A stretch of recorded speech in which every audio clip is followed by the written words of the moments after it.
नमस्कार, मैं हूं पवन त्यागी। उत्तराखंड सरकार ने एक बहुत अच्छी पहल की शुरुआत की है और ये पहल की है कि जो सरकार के नियंत्रण में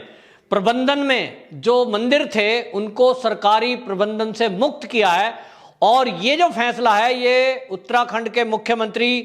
तीरथ सिंह रावत ने किया है। और आपको बताएं कि ये इसका काफी विरोध हो रहा था क्योंकि उत्तराखंड में बीजेपी की जो सरकार थी उसके जो मुख्यमंत्री थे त्रिवेंद्र सिंह रावत, उन्होंने बाकायदा 2019 में एक एक्ट बनाया था। राज्य सरकार ने चार धाम श्राइन मैनेजमेंट बोर्ड एक्ट 2019 पारित किया था, जिसके तहत यमुनोत्री, गंगोत्री, केदारनाथ, बद्रीनाथ समेत 51 मंदिरों को ये प्रबंधन के क्षेत्र में सरकार को दे दिया गया था और ये तय किया था कि अब इसका प्रबंधन सरकार करेगी। इसको लेकर वहां के जो पंडित हैं, पुजारी हैं और स्थानीय लोग हैं इसका काफी विरोध कर रहे थे क्योंकि उनका कहना था कि जो मंदिरों में चढ़ावा आता है वो हिंदू अपनी आस्था के तहत अपने भगवान मानने वाले, जिसको भगवान कोई मानता है, वो मंदिरों में उसको अर्पण कर रहा है और इस पैसे को यदि सरकार ले जाएगी तो ये उनकी भावना के साथ खिलवाड़ होगा। ये पैसा मंदिर में ही खर्च होना चाहिए। मंदिर के द्वारा संचालित कोई भी चैरिटी का काम हो यानी धर्मार्थ काम हो उसमें लगना चाहिए, या मंदिर से जुड़े हुए जो परिवार हैं जो सेवा में रहते हैं उन तक ये पैसा जाना चाहिए। यानी जो मंदिरों का पैसा है, धन संपदा है, वो मंदिर के ही पास रहे। ऐसा पहले से चलता आया था, लेकिन प्रबंधन को देखते हुए ये जो है सरकार ने डिसीजन जब लिया, उत्तराखंड की बीजेपी सरकार का, त्रिवेंद्र सिंह रावत का काफी विरोध विश्व हिंदू परिषद ने किया था। और आप जानते हैं विश्व हिंदू परिषद आरएसएस की ही एक ब्रांच है और आरएसएस की ही ब्रांच है भारतीय जनता पार्टी। और दोनों को बिठा करके जब ये बात हुई थी तो इसके बाद ये तय किया गया कि जो ये फैसला है इसको वापस लिया जाए। तो मुख्यमंत्री बदल दिए गए और मुख्यमंत्री के बदलने के बाद जो ये फैसला लिया गया है नए मुख्यमंत्री के द्वारा, तीरथ सिंह रावत के द्वारा, इससे विश्व हिंदू परिषद ने इस फैसले का स्वागत किया है। और वहीं आपको बताएं उत्तराखंड के जो ये मंदिर थे 51 मंदिर जिनका प्रबंधन सरकार ने अपने हाथ में लिया था, अब वो मुक्त हो गए हैं पूरी तरह। और जैसी व्यवस्था अब से पहले चलती आ रही थी उसी तरह से इस मंदिर का प्रबंधन पहले से चलेगा। आपको बताएं कि ये मंदिरों के प्रबंधन को लेकर तमिलनाडु में बाकायदा इसका अभियान चलाया गया था और ईशा फाउंडेशन के जो सदगुरु हैं उन्होंने बाकायदा इसके लिए एक सर्वे कराया था और लोगों से जुड़ने का आह्वान किया था, जिसके लिए मिस कॉल का एक अभियान चलाया गया और उन्होंने एक नंबर जारी किया था और उन्होंने कहा कि देश के लोग बताएं उनकी राय क्या है और मिस कॉल दे करके अपनी सहमति जताएं। तो करोड़ों मिस कॉल उनको पहुंचे थे।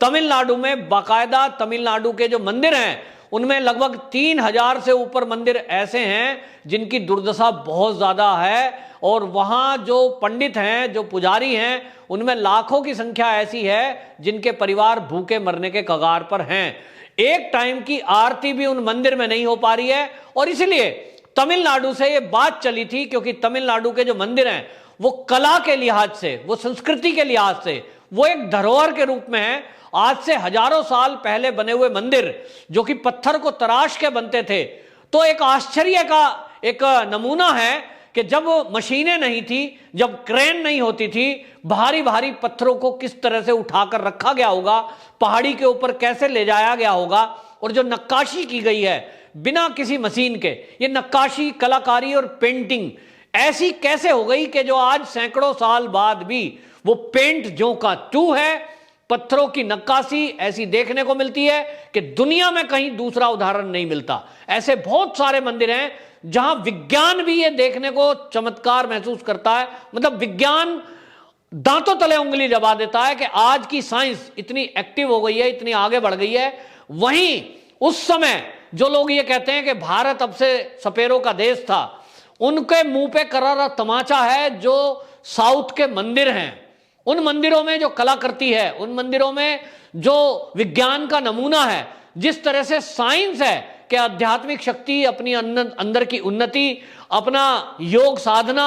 और किस तरह से भगवान की भक्ति में लीन रहने के लिए वो मंदिर सहायक हैं। वहीं आपको बताएं कि उन मंदिरों में ऐसा कुछ विज्ञान का इस्तेमाल किया गया कि जब आप उन मंदिरों के अंदर जाके बैठते हैं तो आपका सहज ही ध्यान लगने लगता है, आपको एक शांति की अनुभूति होती है, आपको कई सारे अच्छे अनुभव होने लगते हैं, पॉजिटिव एनर्जी मिलती है। और ये सब विज्ञान नहीं कर पाया जो हमारे अध्यात्म में कर दिखाया। तो ये सारी चीजें चल रही थी, लेकिन तमिलनाडु के मंदिरों में जो दुर्दशा हुई वो सरकार के मंदिरों के प्रबंधन के कारण से हुई। सरकार ने जब से उन मंदिरों को लिया कि हम प्रबंध करेंगे, तो जितना चढ़ावा मंदिरों पे आता था वो सरकार ले जाती थी, और उन मंदिरों के रखरखाव के लिए जो खर्च करना चाहिए था वो सरकारों ने नहीं किया। वहीं आपको बताएं, लोगों की आस्थाओं से जब ये खिलवाड़ हुआ कि वो जो चढ़ावा दे रहे हैं उसको सरकार ले जा रही है, और भ्रष्टाचार के कारण वो लोगों की, नेताओं की जेब में जा रहा है, लोगों ने जब ये देखा तो उन्होंने दान देना बंद कर दिया या कम कर दिया। इसके कारण मंदिरों की दुर्दशा होती चली गई। तो तमिलनाडु में वहां ये मांग उठी, गांव गांव से ये मांग उठी, धार्मिक लोगों ने ये मांग रखी, भाजपा के सामने ये मांग रखी, क्योंकि पहली सरकारों पे ये आरोप था कि उन्होंने मंदिरों के कुप्रबंध के चलते मंदिरों की दुर्दशा कर दी है। अब जो इस मंदिरों को उबारेगा,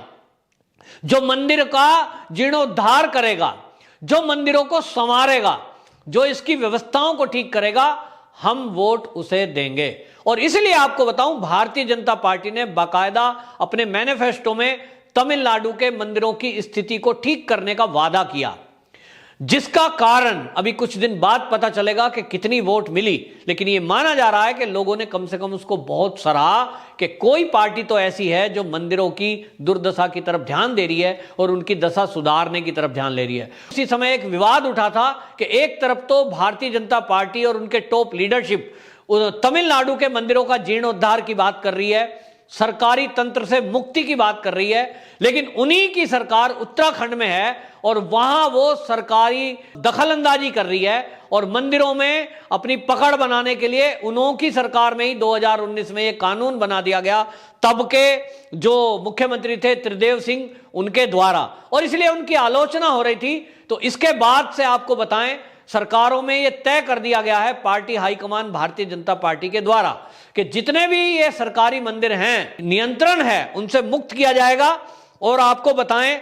जनवरी 2020 में 4 धाम देवस्थान बोर्ड ये बनाया गया था।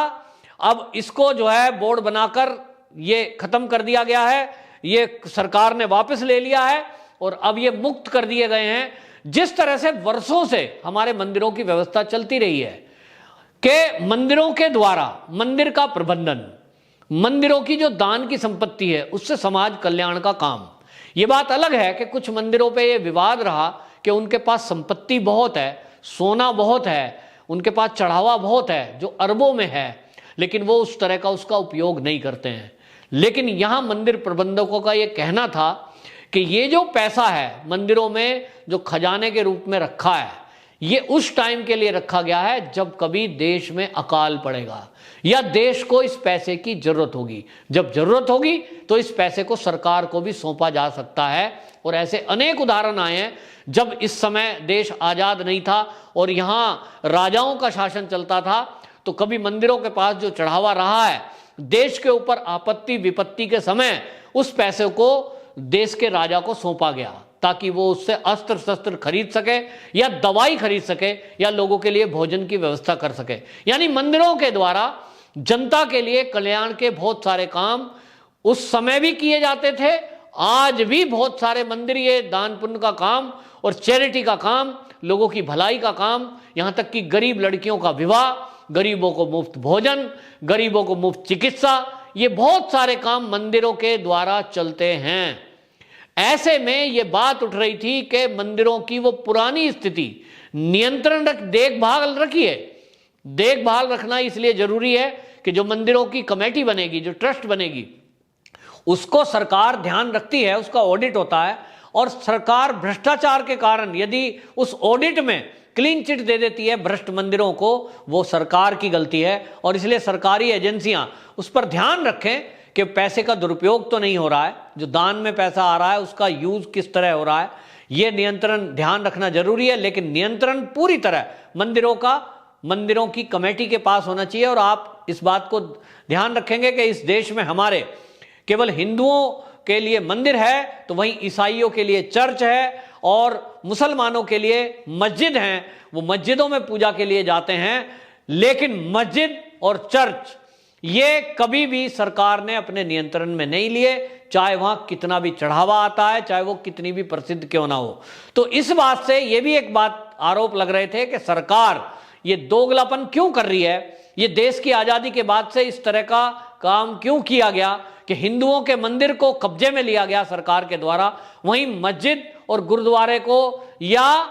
चर्च को छोड़ दिया गया। तो सबको समान मानते हैं, अपने को सेकुलर कहते हैं, लेकिन ये काम दोगला करते हैं। तो सरकारों की दखलंदाजी मंदिरों में क्यों? इसकी बात जब उठी तो ईशान फाउंडेशन ने ये बात उठाई, ईशा फाउंडेशन ने, और बाकायदा सदगुरु जी ने इसका अभियान चलाया, सरकार से संपर्क किया, सरकार को इसके बारे में आग्रह किया गया, विश्व हिंदू परिषद भी इसके बीच में आया, और अब सरकार ने ये मन बनाया है कि जहां भी राज्य में भाजपा की सरकारें हैं, उन सरकारों में कम से कम जहां मंदिरों में सरकारी नियंत्रण है, उनको सरकारी नियंत्रण से मुक्त किया जाएगा, और वहां एक ट्रस्ट बनाकर, कमेटी बनाकर, उस कमेटी को उसका प्रबंधन सौंपा जाएगा। ये बहुत ही लोग सराह रहे हैं, कम से कम जो धार्मिक लोग हैं, विश्व हिंदू परिषद के लोग हैं, वो इसका स्वागत कर रहे हैं कि जो सदियों से चली हुई हमारी परंपरा है, उस परंपरा को कायम करने के लिए मोदी सरकार कम से कम पहल कर रही है।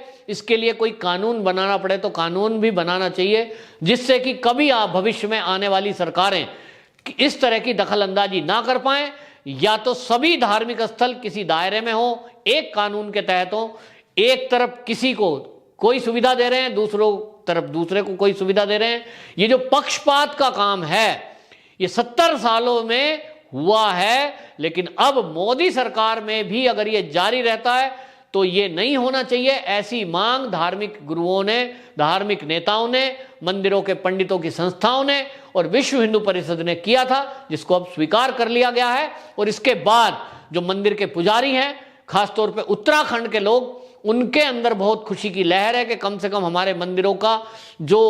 व्यवस्था है वो अब हमारे पास रहेगी, और जो पुरानी परंपरा थी वही कायम रहेगी। इससे बहुत ही भला होने वाला है, और ये पैसा जितना भी दान में आएगा, इसके क्षेत्र की जनता का विकास किया जाएगा। वहाँ जो कमेटी से जुड़े हुए लोग हैं वो ये तय करेंगे कि कुछ ना कुछ समाज कल्याण में भी इस पैसे का उपयोग हो। वंदे मातरम।